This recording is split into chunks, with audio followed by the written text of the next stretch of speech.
Rempli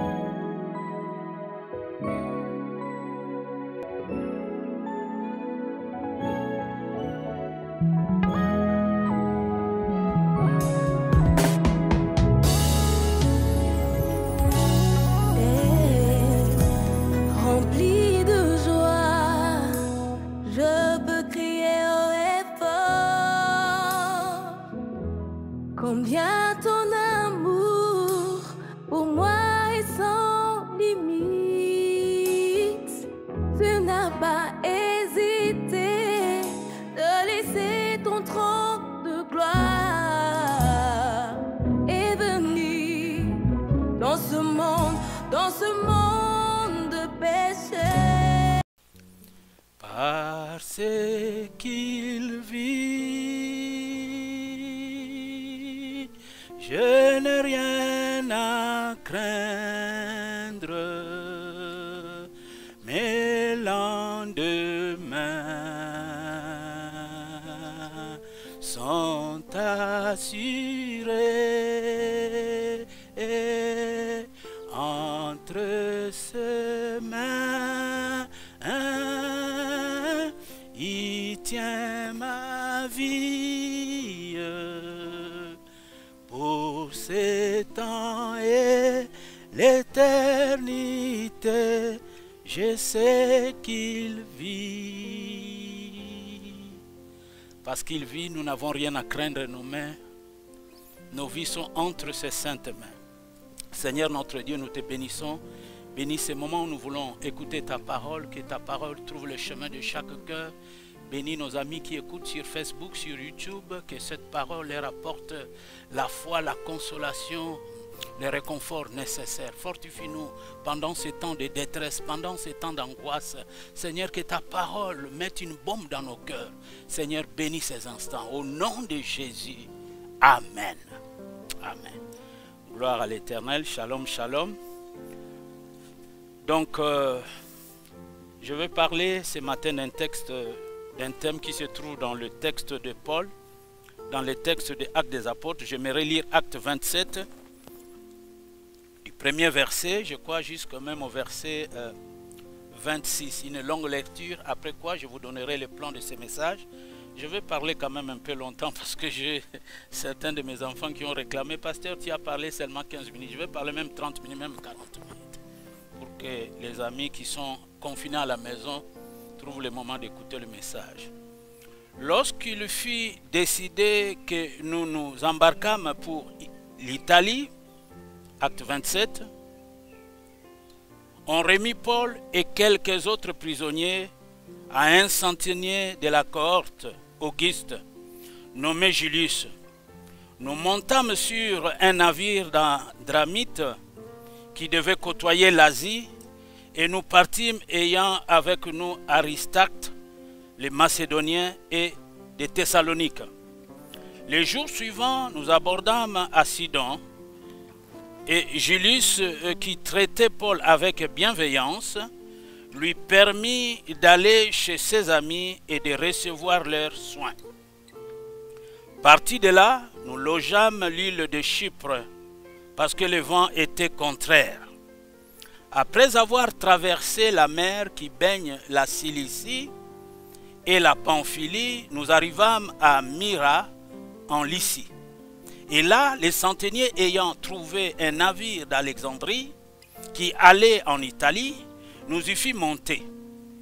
Pendant plusieurs jours, nous naviguâmes lentement et ce ne fut pas sans difficulté que nous atteignîmes la hauteur de Sydney, où le vent ne nous permit pas d'aborder. Nous passâmes au-dessus de l'île de Crète, du côté de Salmone. Nous la côtoyâmes avec peine et nous arrivâmes à un lieu nommé Beauport, près duquel était la ville de Lacée. Un temps assez long était écoulé et la navigation devenait dangereuse, car l'époque même du jeûne était déjà passée. C'est pourquoi Paul avertit les autres en disant: « Ô hommes, je vois que la navigation ne se ferait pas sans péril et sans beaucoup de dommages. Non seulement pour la cargaison et les navires, mais encore pour nos personnes. Le centenier écouta les pilotes et les patrons du navire plutôt que les paroles de Paul, alors que ces paroles étaient des paroles inspirées. Et comme les ports n'étaient pas bons pour hiverner, la plupart firent d'avis de quitter pour tâcher d'atteindre Phénix, port de Crète qui regarde le sud-ouest et le nord-ouest afin d'y passer l'hiver. Un léger vent du sud vint à souffler, et se croyant maîtres de leur dessein, ils levèrent l'ancre et côtoyèrent de près l'île de Crète. Mais bientôt, un vent impétueux, ce n'est plus un léger vent, un vent impétueux qu'on appelle Éragilon, se déchaînant sur l'île. Les navires furent entraînés sans pouvoir lutter contre le vent. Et nous nous laissâmes aller à la dérive. Nous passâmes au-dessus d'une petite île nommée Clauda. Et nous eûmes de la peine à nous rendre maîtres de la chaloupe. Après l'avoir hissée, on s'est servi des moyens de secours pour ceindre les navires. Et dans la crainte de tomber sur la Syrte, on abaissa le voile. C'est ainsi qu'on se laissa emporter par le vent. Comme nous étions violemment battus par la tempête, le lendemain on jeta la cargaison à la mer, et le troisième jour nous y lançâmes de nos propres mains les agrès du navire. Les soleils et les étoiles ne parurent pendant plusieurs jours, et la tempête était si forte que nous perdîmes enfin toute espérance de nous sauver. On n'avait pas mangé depuis longtemps. Alors Paul, se tenant au milieu d'eux, leur dit: ô hommes, il fallait m'écouter, et ne pas partir de Crète, afin d'éviter ces périls et ces dommages. Maintenant, je vous exhorte à prendre courage, le courage de la foi, car aucun de vous ne périra, et il n'y aura de perte que seule du navire. Un ange du Dieu à qui j'appartiens et que je sers m'est apparu cette nuit et m'a dit: Paul, ne crains point. Il faut que tu comparaisses devant César. Et voici, Dieu t'a donné tous ceux qui naviguent avec toi. C'est pourquoi, ô homme, rassurez-vous que j'ai cette confiance en Dieu, qui n'en sera même qu'il m'a été dit, mais nous devons échouer sur une île. Amen. Vous pouvez, vous qui suivez, continuer la lecture jusqu'au dernier verset du chapitre 27. C'est tellement riche, je vous lis lire ce verset pour nous aider à comprendre, et je vais vous donner rapidement maintenant le plan de ce message. Nous voulons parler ce matin de la navigation difficile. Ce texte nous parle de Paul qui était en prison, qui devait comparaître à Rome, et il devait prendre ses navires. Mais Paul, en tant qu'homme de Dieu, averti, divinement averti, par l'Esprit de Dieu, va donner conseil de ne pas lever l'ancre, d'attendre que la mer soit calme. Mais le conseil de Paul a été rejeté. Le conseil qui a été accepté, c'était le conseil du patron du navire et du centenier. Alors que Paul était un homme de Dieu, il a reçu la révélation. L'ange de Dieu à qui il appartient lui a révélé que ça va être pas facile. Donc, le thème, c'est la navigation difficile. Le premier point, nous l'avons intitulé « La vie du chrétien est semblable à de la navigation ». La vie du chrétien est semblable à de la navigation. Nous avons embarqué quelque part avec le Seigneur et nous devons aller jusqu'à un but à atteindre. Donc la vie est comparée à de la navigation. Nous sommes dans ce navire où Christ est le maître. Ça, c'était le premier point. Le deuxième point, vers les naufrages. Les naufrages. Les naufrages. Et le troisième point, retour vers la cause du naufrage et de l'échouage. Retour vers la cause du naufrage et de l'échouage. Ils ont échoué, ils ont fait naufrage. Quatrième point, dépendre de Dieu. Les conseils de Dieu, s'il a été écouté, les conseils de Paul, s'il était écouté, ses amis allaient dépendre de Dieu et Dieu allait les épargner. Dépendre de Dieu. Nous devons tous, en tant qu'enfants de Dieu, aspirer à dépendre de Dieu et non de dépendre de nous-mêmes. Le cinquième point, l'intervention de Dieu malgré tout. L'intervention de Dieu malgré tout. Dieu compatissant et miséricordieux, même lorsque nous avons fait un mauvais choix et que nous revenons à lui, il pardonne, il prend soin de nous. Il nous récupère. Alléluia. Gloire à l'Éternel. La vie du chrétien est semblable à de la navigation. Bien-aimés, les circonstances traversées par Paul dans ce texte sont obligatoirement semblables à celles que nous vivons aujourd'hui. Ils ont pris un navire, ils ont connu tant de preuves, de difficultés pour naviguer. Les vents étaient si violents qu'ils ont perdu tout espoir, toute espérance. Ils ont même jeûné pendant 10 jours sans manger. Donc je disais, les circonstances traversées par Paul dans ce texte sont obligatoirement semblables à celles que nous vivons aujourd'hui. Il y a un parallèle à faire. Aujourd'hui, le monde navigue très difficile. La navigation est devenue dangereuse. Le monde est en péril. Les nations sont en péril.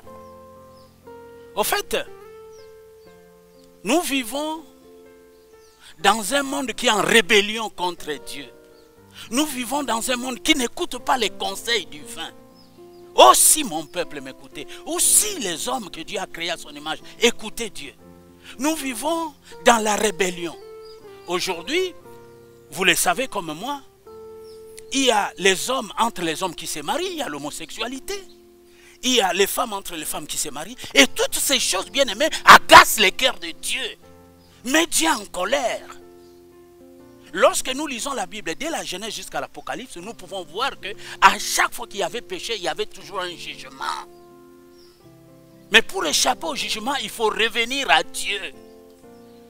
Nous avons un texte dans 2 Chroniques, chapitre 7, le verset 14, il est dit, « Si mon peuple sur qui mon nom est invoqué, s'humilie, prie et cherche ma face, s'il se détourne de ses mauvaises voies, je l'exaucerai de cieux, je pardonne son péché, et son pays je guérirai. » Les nations du monde ont tellement offensé Dieu. Les gens sont devenus intelligents. Ils pensent s'en passer de Dieu. Ils ne font qu'à leur tête. Remplis d'orgueil, le souffle de mensonges, la violence. Toutes ces choses. Mais Dieu en colère. Nous pouvons voir dans la Bible, même dans la marche des enfants d'Israël, à un certain moment donné, lorsqu'ils étaient désobéissants et péchés, Dieu frappait 23 000. Lorsqu'ils ont quitté l'Égypte, les ramassis, 23 000 hommes, le même jour, ont péri. Dieu peut permettre, s'il voit que son honneur est bafoué. Le monde agace Dieu avec sa technologie, avec son intelligence. Nous ne voulons plus reconnaître la souveraineté de Dieu. Nous faisons tout ce que nous voulons dans ce monde, alors que c'est Dieu qui a créé le ciel et la terre. Dieu est souverainement élevé. Nous ne devons pas vivre selon nous-mêmes, de peur de s'attirer la colère de Dieu. Aujourd'hui, les grandes puissances sont ébranlées. Ils ne savent quoi faire. Les morts en cascade dans ces pays industrialisés. Tournons nos regards vers Dieu. Humilions-nous, cessons d'être orgueilleux. Nations de la terre. Jésus vient bientôt. Ce sont là des signes de fin des temps.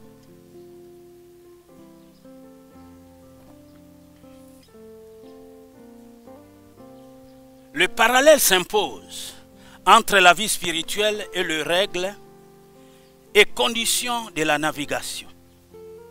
Jusqu'à présent, tout s'est bien déroulé, malgré les difficultés. Vent contraire, prudence nécessaire. Un temps assez long s'était écoulé et la navigation devenait dangereuse. Aujourd'hui, le monde navigue dangereusement. Le monde est en péril. Les nations sont en péril. Les économies du monde sont en rouge. La situation, elle est dangereuse, elle est grave. Des milliers de morts. On parle de cette pandémie, coronavirus. Qui sait? Peut-être que Dieu s'est mis en colère et a dit, bon, je vais essayer un peu de corriger les hommes que j'ai créés à mon image.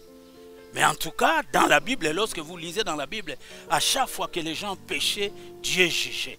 Et lorsque les gens revenaient à Dieu, Dieu pardonnait. Revenons à Dieu. Revenons à Dieu. Revenons à Dieu. Il s'agit, bien aimé, de tenir ferme après avoir tout surmonté. La Bible dit dans Ephésiens 13, « Revêtez-vous de toutes les armes de Dieu afin de pouvoir résister contre les jours mauvais. Car nous n'avons pas à lutter contre la chair et le sang, c'est contre les dominations, les autorités, les princes des ténèbres, les esprits méchants dans le lieu céleste. » Ça, c'est Ephésiens chapitre 6, le verset 13. Il faut tenir ferme après avoir tout surmonté. Certaines difficultés apparaissent avec le temps qui passe. Certaines difficultés apparaissent avec le temps qui passe. Le temps est un bon enseignant, un bon pédagogue. Certaines choses se révèlent avec le temps. Ce qu'un homme aura semé, il le moissonnera. Celui qui sème du vent récolte la tempête. Nous nous sommes détournés de Dieu. Je parle des nations entières. Nous sommes détournés de Dieu. Nous avons semé du vent et maintenant les nations récoltent la tempête.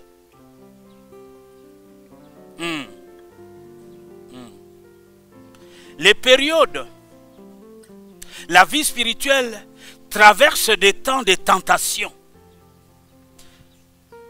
des crises. Aujourd'hui, même nous, enfants de Dieu, nous sommes concernés par ce confinement. Tout est bloqué. Nous passons par des tentations, par des crises, par des difficultés, par des épreuves de tout genre. Mais le Seigneur nous a dit, vous aurez des tribulations dans ce monde. Prenez courage, j'ai vaincu le monde. Ne perdons pas le courage et la foi, bien-aimés dans le Seigneur.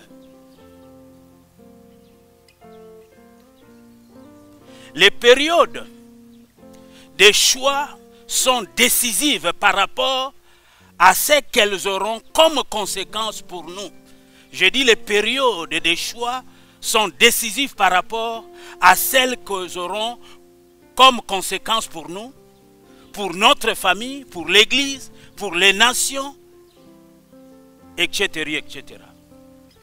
Ici, le texte dans son contexte, si les amis qui ont reçu les conseils de Paul avaient écouté les conseils de Paul, ils avaient fait un bon choix d'écouter Paul, de rester humble, de ne pas s'engager alors que l'homme de Dieu était divinement averti. Ils auraient échappé à ces choses. Les périodes de mauvais choix, lorsque vous avez fait un mauvais choix, vous n'échapperez pas aux conséquences fatales. Nous avions fait le choix. Le monde a fait un choix d'abandonner Dieu, de détourner son cœur vers Dieu. Et voilà maintenant cette pandémie, voilà maintenant la souffrance. Les gens ne savent quoi faire. Donc, il faut éviter de faire naufrage par rapport à la foi. Dans 1 Timothée chapitre 1, 19. 1 Timothée chapitre 1, 19. 1 Timothée chapitre 1, 19. Il faut éviter de faire naufrage par rapport à la foi. 1 Timothée chapitre 1, 19. 1 Timothée chapitre 1,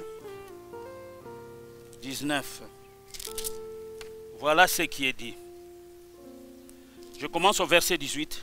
Le commandement que je t'adresse, Timothée, mon enfant, selon la prophétie faite précédemment à ton sujet, c'est que d'après elle, tu combattes le bon combat, en gardant la foi et une bonne conscience. Cette conscience, quelques-uns l'ont perdue. Ils ont fait naufrage par rapport à la foi.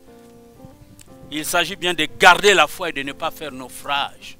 Parce qu'il y a des éléments contraires qui viendront nous persécuter. Et si nous ne veillons pas, nous pouvons faire naufrage par rapport à la foi.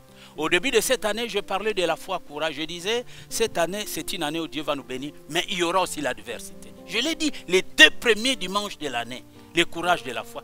Et nous en sommes là. La situation que nous passons tous aujourd'hui Nous avons besoin d'avoir le courage de la foi. Sinon, pendant ces temps de confinement, les gens vont relâcher. L'heure n'est pas au relâchement. Au contraire, l'heure est à la retraite, au recueillement, à chercher la face de Dieu, à lire et à méditer la parole, bien-aimés. Vous qui m'écoutez, vous êtes chez vous à la maison. L'heure n'est pas au relâchement. N'abandonnez pas la foi. Continuez à croire. Mettez ces temps en profit. Étudiez la parole, priez, cherchez la face de Dieu, jeûnez même. C'est un temps de retraite. Mettez ces temps en profit pour chercher la face de Dieu. L'heure n'est pas à faire le naufrage de la foi. Là, c'était le premier point. La vie chrétienne est semblable à de la navigation. Le deuxième point, nous l'avons intitulé « Vers les naufrages ». Vers les naufrages. Les raisons en sont données au verset 11. Et nous les expliquerons plus tard. Le verset 11. Je vais revenir encore sur le verset 11. Il est dit ceci. Le centenier écouta les pilotes et les paroles du patron du navire plutôt que les paroles de Paul. C'est ça les raisons qui expliquent ce naufrage. À un moment clé, bien-aimé, il y a eu un mauvais choix et le virage a été mal négocié. Ce qui a causé ce naufrage parce qu'ils ont fait un mauvais choix. Et dès que vous faites déjà un mauvais choix, il faut revenir en arrière et chercher la face de Dieu. Parce que le mauvais choix la conduit toujours à la perdition. Donc le virage était difficile à négocier parce qu'ils ont fait un mauvais choix. Nous vivons des temps de navigation dangereuse, comme je le disais tantôt, je reviens encore. Lorsque je lisais ce texte, je méditais sur ce texte, je pensais à ce que nous sommes en train de vivre aujourd'hui. Cette situation qui ébranle le monde entier, tout est paralysé. Même nous qui aimons le foot, non, il n'y a plus de foot. Autrefois, c'était des foot à huis clos, mais maintenant, même pas à huis clos. Parce que parmi des joueurs, des footballeurs, il y a eu des gens qui ont été atteints de coronavirus. Le monde est ébranlé, tout est arrêté. Les gens qui voyagent, qui achètent, qui viennent pour vendre. Dieu dit, arrêtez, sachez que je suis Dieu. J'agirai, qui s'y opposera? Bien-aimés, tournons nos regards vers le Seigneur. C'est vers lui que nous viendra le secours. Le secours nous vient de l'Éternel. Je poursuis ma pensée. Je disais que nous vivons des temps de navigation dangereuse. Et les écueils sont nombreux à propos de la foi et de la bonne conscience, de la doctrine et de la vie morale. Comme je disais tantôt, les hommes entre les hommes qui se marient, les femmes entre les femmes qui se marient. Ces choses-là déshonorent Dieu, agacent Dieu, mettent en colère. Le manque de sérieux et de vigilance peuvent être fatals. Aujourd'hui, notre monde pleure, gémit, par manque de vigilance, par manque de sérieux. Nous rejetons les paroles de Dieu comme ces derniers dans ce texte ici ont rejeté les paroles de Paul. Alors que Paul était inspiré, il avait reçu de Dieu. Et si il pouvait être obéissant. Oui, je continue ma pensée. Quelques mots expriment ici ce qui peut se passer après avoir fait le mauvais choix. Les circonstances semblent être favorables au départ. Au début, semble être favorable. Le verset 13. Un léger vent du sud vint à souffler et se croyant maîtres de leur dessein. Voilà. Ils élevèrent l'ancre et côtoyèrent de près l'île de Crète. Mais le verset qui suit après nous dit... Attends. Le verset qui suit, Crète. Mais bientôt un vent impétueux, ce n'est plus un vent léger. Impétueux, qu'on appelle Héragilion, se déchaîna sur l'île. Les navires furent entraînés sans pouvoir lutter contre le vent. Et nous nous laissâmes aller à la dérive. Ils se croyaient maîtres de leur dessein. C'est comme notre monde aujourd'hui. Les gens sont tellement intelligents, tellement remplis, imbus d'eux-mêmes, orgueilleux, la violence, tout ce que vous voulez. Ils se croient être maîtres d'eux. Mais maintenant, toutes les frontières sont fermées. Nous sommes tous dans le confinement comme à l'époque de Noé. Noé et sa famille confinés dans l'arche. C'est le moment maintenant de crier. Nous sommes comme aussi dans le ventre du poisson comme Jonas. Crions à Dieu, repentons-nous, abandonnons les péchés, abandonnons la violence, la méchanceté, la mesquinerie, oui, la médiocrité. Crions à Dieu et marchons selon les voies de Dieu. Demandons pardon à Dieu. Humilions-nous sous la puissante main de Dieu. et Dieu pardonnera nos nations. Oui, on a l'impression de maîtriser la situation, mais bientôt, les navires furent entraînés sans pouvoir lutter. Pour nous, nous nous laissâmes aller. On s'est servi des moyens du bord. On se laissa emporter. Nous perdîmes toute espérance. Le repère avait disparu. On ne voyait même plus les étoiles. Ils étaient perdus. Parce que la tempête était telle. Ils ont perdu toute espérance. Toi qui as perdu toute espérance, Christ en nous est l'espérance de la gloire. Si tu as fait un mauvais choix, reviens à Dieu. Comme le fils prodigue, il a quitté la maison de son père d'une manière délibérée. Il est parti de lui-même. Mais quand il a cherché à vivre de lui-même, la souffrance a fait son travail. Il a pris la résolution dans son cœur de dire non, je retournerai chez mon père. Il a pris une bonne résolution. Il a fait un bon choix. Il est revenu chez son père. Et Dieu l'a pardonné. C'est l'image. Tu as pris de mauvaises décisions. Ô nation qui m'écoute, revenons à Dieu. Jésus est le chemin, la vérité, la vie. La Bible dit, Dieu a tant aimé le monde qu'il a donné son Fils, afin que quiconque croit en lui ne périsse pas, mais qu'il ait la vie éternelle. Nous avons tourné le dos à Jésus. Lui, il est mort pour l'humanité. Il est mort pour le salut de l'humanité. Et il n'y a de salut en aucun autre nom. Dans le ciel et sur la terre, aucun autre nom qui nous a été donné pour que nous soyons sauvés. Humilions-nous sous la puissante main de Dieu et il nous élèvera au temps convenable. Oui, chaque expression bien-aimée a sa signification par rapport à d'éventuelles situations de vie. Prenons maintenant le troisième point. Retour vers la cause du naufrage et de l'échouage. Bien-aimé, tout s'est joué au verset 11. On n'écouta pas les paroles de Paul qui étaient inspirées. En fait, rejeter les paroles de Paul, c'est rejeter les paroles de Dieu. Dieu a établi ses serviteurs. Dieu parle par la bouche de ses serviteurs. Rejeter la parole inspirée d'un serviteur de Dieu, c'est de rejeter Dieu lui-même. Et les conséquences, la désobéissance amène toujours la malédiction. Je crois que nous pouvons continuer prochainement. Que Dieu vous bénisse. Nous sommes au troisième point. Nous continuerons. Soyez bénis. Vous revenez à Dieu. Arrêtons d'être orgueilleux. Soyons humbles. Dieu résiste aux orgueilleux. Il fait grâce aux humbles. Si les conseils de Paul étaient écoutés, si tu écoutes ce que Dieu te dit, tu auras la vie sauve. Que Dieu vous bénisse. À la prochaine, nous terminerons ce message. Bye bye.